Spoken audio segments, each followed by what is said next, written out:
Africa marks the Day of the African Child in a continent where girls are exposed to harmful practices and human rights violations like female genital mutilation, child marriage, sexual violence, sex trafficking, and the overarching injustice in the justice system.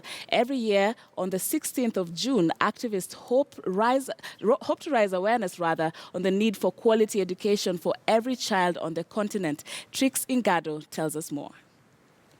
The Day of the African Child is commemorated every year on the 16th of June in memory of the June 1976 student uprising in Soweto, South Africa, during which students who marched in protest against the poor quality of education were massacred by the then apartheid regime. Every year, stakeholders gather to take stock of improvements since then and discuss challenges facing the African child's pursuit of education.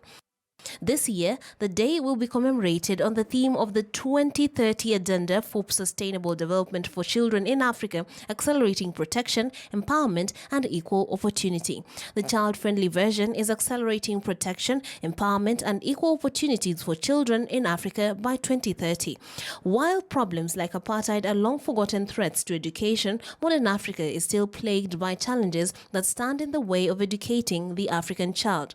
Owing to poverty and poor governance, the lack of facilities and educators is still a major problem.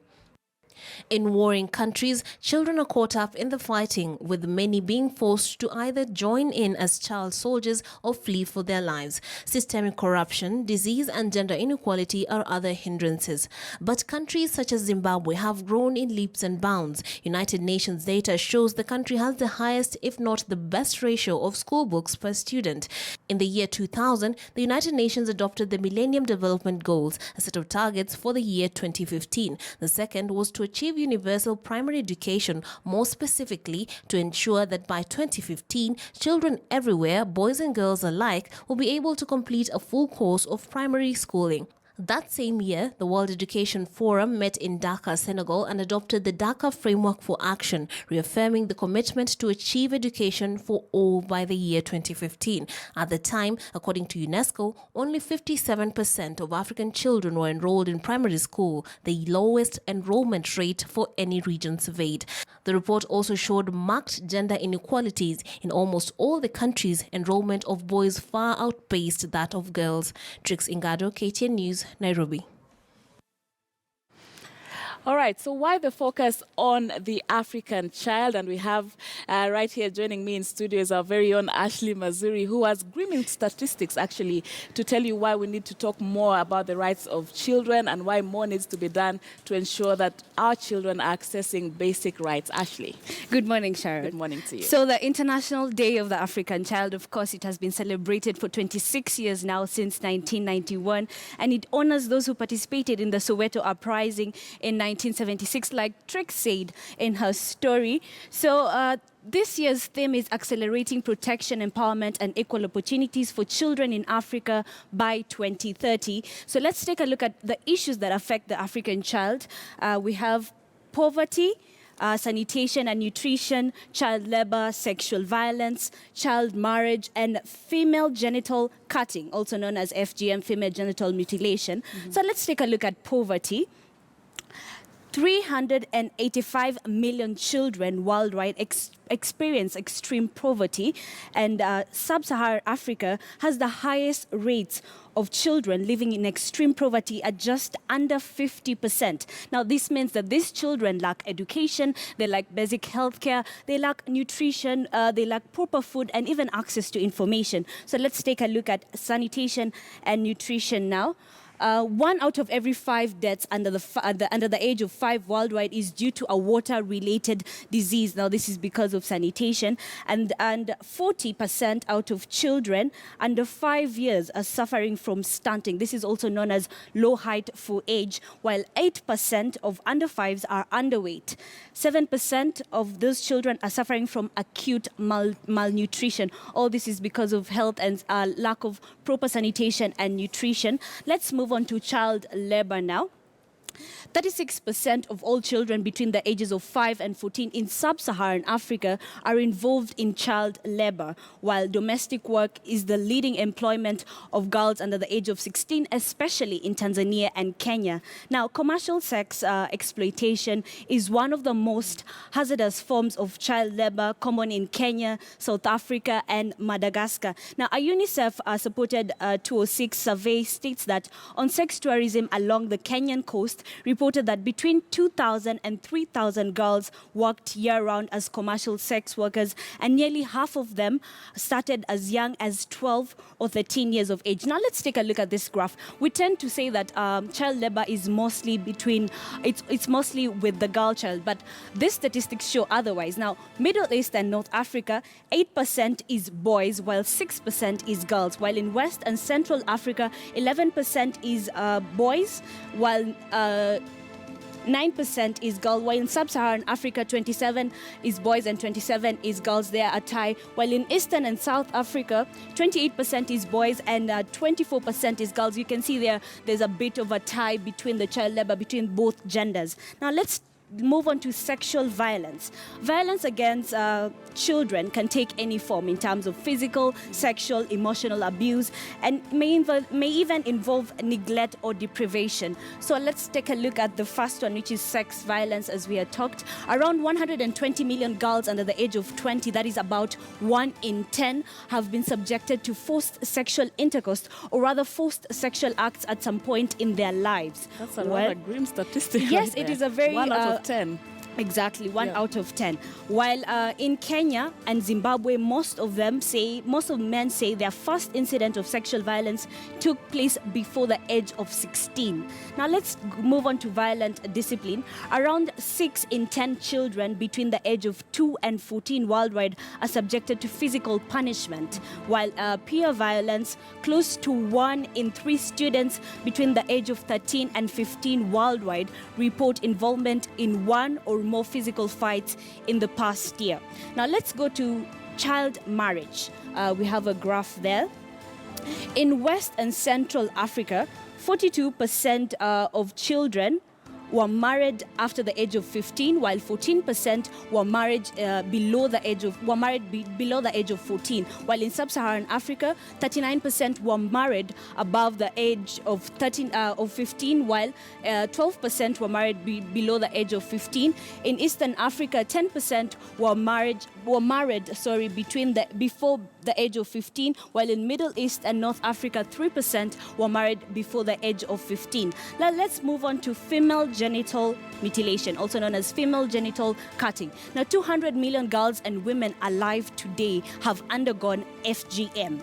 In Kenya, FGM declined from 38% in 2008 to 21% in 2014. Now, the prevalence of FGM among young girls under the age of 14 years has gone down to 11%, which is good news. But of course, more still needs to be done on this. And in Tanzania, estimated that approximately 15% of the female Tanzanian population has undergone FGM. So Sharon, as you can see, there are alarming statistics on the African child, between sex violence, child labor, child marriage, and so many things happening. so many ways that our children are actually, being deprived of rights, right from accessing good health care to education to actually being violated in the various forms that you've highlighted. Such grim statistics. Thank you for that, because it actually is going to shape our conversation with our experts this morning. Thank you very much. So let me reintroduce our guest to you this morning. On my immediate right is Dr. Faith Mwangi Powell, who's the Global Director of Girls' Generation. Thank you for joining us this morning.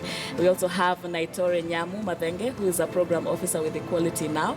And we have Agnes Pareyo, who is the Founder and Director at the Tasaru Rescue Center in Narok. Thank you very much, ladies, for joining us this morning. And of course, as we talk about the African child and accelerating their access to rights. And I know that we have a lot to talk about, but let's just go to this. I understand we have a story before we get to our discussion, so let's do that. Okay, so the rights we don't. So the theme is accelerating the rights to for children, and all of you are involved one way or another in taking care of the child and in protecting them from violence. Maybe you can just talk to us a little about what Girl Generation does. Thank you so much, Sharon, for inviting us this morning. The Girl Generation is actually a 10 African country program looking at working on social change communication to initiate dialogue with communities so that we can start ending FGM. We believe that we cannot go to communities and start telling them FGM is wrong or you need to end FGM. We need to initiate that dialogue so that communities can be very informed in why FGM needs to end.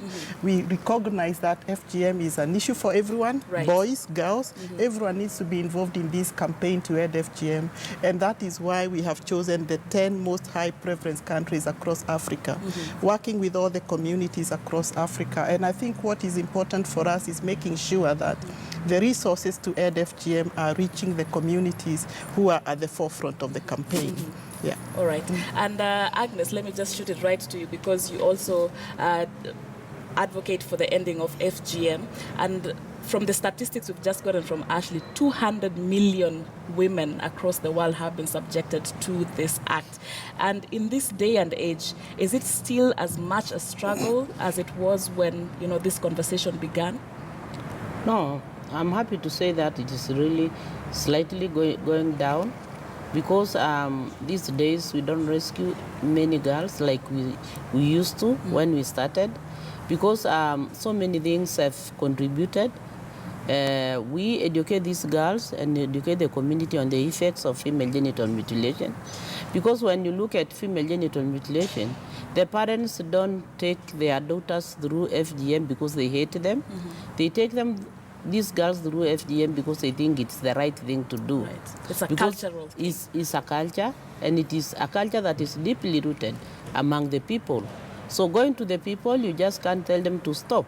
But you have to educate them and show them why they should stop it. And talking of showing them, I see you have a prop right there. And I know I was in Narok and we actually did a story together. Yeah. And the people on the ground call you the lady with the wooden vagina. We can talk about it. Yeah. So how does it work? How do you make this education effective on the ground to people who have held on to this culture for such a long time? Because I believe it cannot be an easy thing to change a way of life for a very long time. I use my tool here to make sure that these people or the community really understand what I mean. And most of our people have not gone to school, so they cannot read and they cannot write. So what I use is a tool that shows them what I mean by the types of female genital mutilation and the effects of female genital mutilation. And it's not easy to show such a model.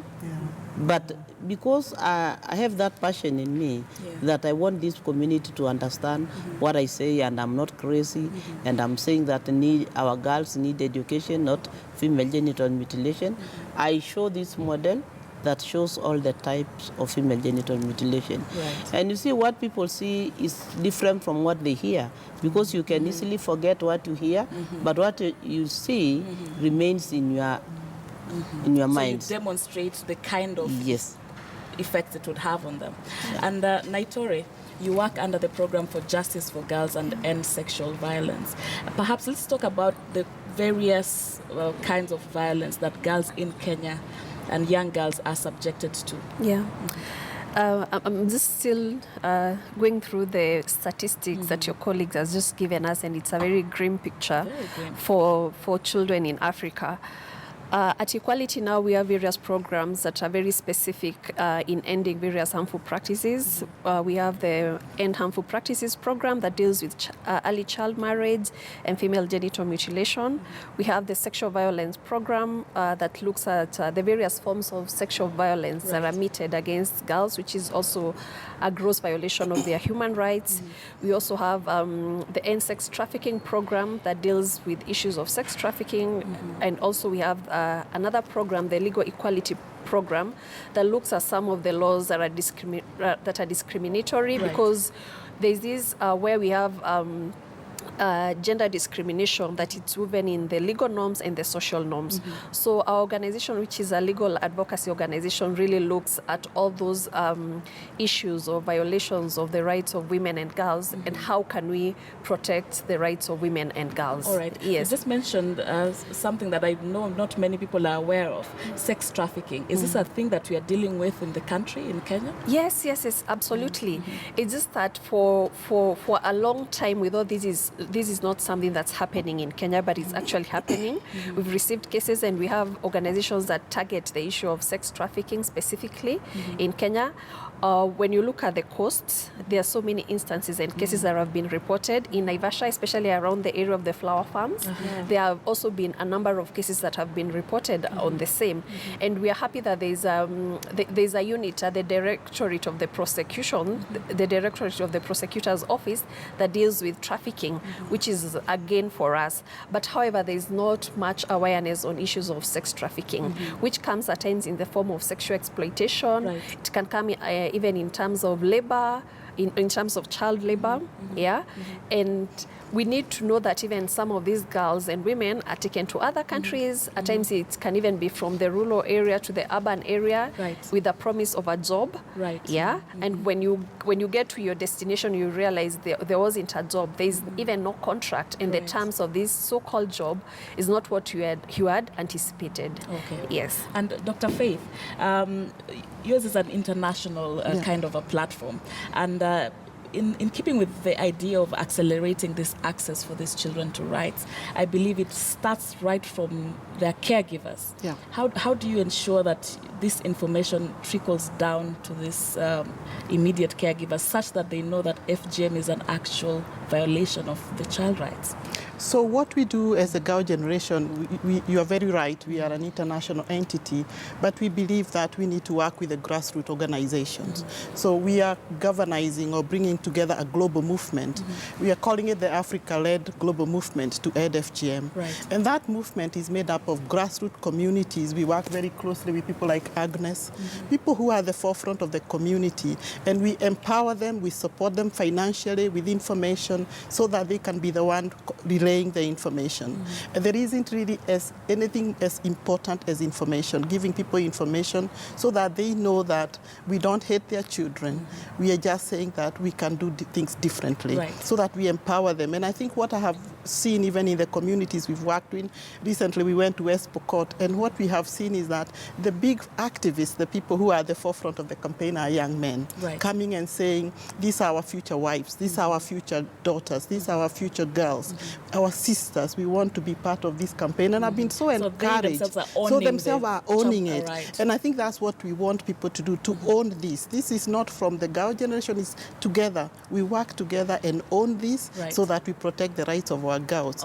The one thing I would like to add is to really acknowledge the role the government has played. Kenya is one of the countries which has a law against FGM. That helps us. There are many countries without laws and regulations, so you feel that you don't have a credible framework through which to work. But here we do. The conversation, it is good that we have the law, and I see Naitore smiling at this, and I'll also ask for your input on this, Agnes. We have that law. How much has it helped in this fight? Have we seen punitive action on perpetrators of this act? Maybe you can tell us from the community level, when you get perpetrators of this, has the law enabled, your campaign? Well, as said, the laws are there, but what I see from the ground practically, the people themselves don't even understand that the laws are there. So these laws exist, and there is need to have some awareness to make these people understand that they can run to this place and then they can be saved from female genital mutilation. Because the custodians of these laws are just keeping them in their shelves. But the community don't really understand that these laws are there. Not unless if there are people in between the community and these laws who can help the community understand. All right. Okay. And before we go on a break, FGM, it is related to many other kinds of inhibitions. Like once a child is subjected to this kind of violence, that then it spirals into many other kinds of violations and inhibitions, right from education. Maybe what has been your experience with this? How has this really stopped opportunities for girls who have been subjected to this violence? Well, from FGM, the communities understand that, different communities do it differently, and the understanding of the community is different, and the beliefs are different. Right. So in my community, a girl, they believe that after FGM, a girl is a grown-up. So the next place she goes is her husband's place. Right. So even the understanding of this girl, she will always know that as I grow, immediately after female genital mutilation, then I'm ready and I'm a woman. Despite her years, she sees herself like a woman, Right. but education comes later. So you see that these girls are denied the right to go to school immediately after female genital mutilation. Right. And then there also has early marriages Yes. and so. Yeah. All right. Let's take a short break now. We will continue this conversation. So we go on a short break. Remember, we also have Ghetto Classics. This is a community program involving up to 650 children in Korogosho, and they just perform splendid music. We'll have them when we come back from this break. Don't go too far.